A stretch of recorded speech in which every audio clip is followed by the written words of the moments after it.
Adapt or die? My name is Van der Puchert, and this is Finding Frequency.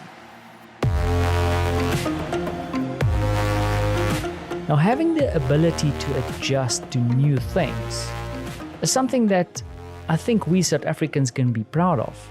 However, if I listen to some of my counterparts back in South Africa complaining about not having cigarettes or alcohol, I'm not entirely convinced by that statement anymore. Perhaps it's something in between. Maybe it's really about producing all kinds of internet memes and jokes, but secretly really adapting to the new normal. I don't know.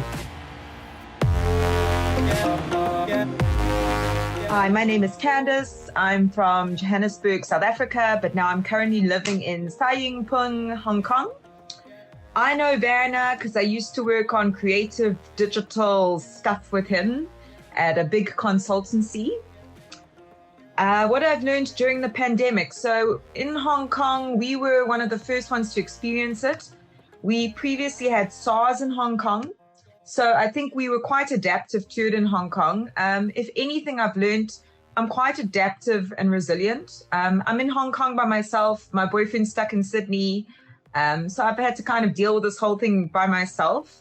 I've had to lead a team around it. So also just learning the people dynamics around the pandemic and how people have come together and supported each other. And we've all been working from home. And yeah, it's been an interesting time. But I think that human beings are adaptable. And I think if people have the right mindset, they can adapt to anything. Thanks for setting the record straight, Candice. It is indeed about adaptability. Of course, I also have to tip my hat to my Polish counterparts because it's not uncommon for me to hear stories about my mother-in-law, of all people, being very, very, very resourceful during communist times. She definitely brought home the bacon, and she still does.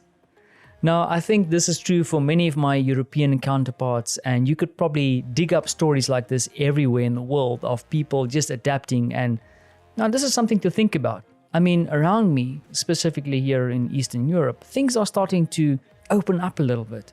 Now, this opening up also brings with it a whole bunch of new rules and realities that we need to adapt to.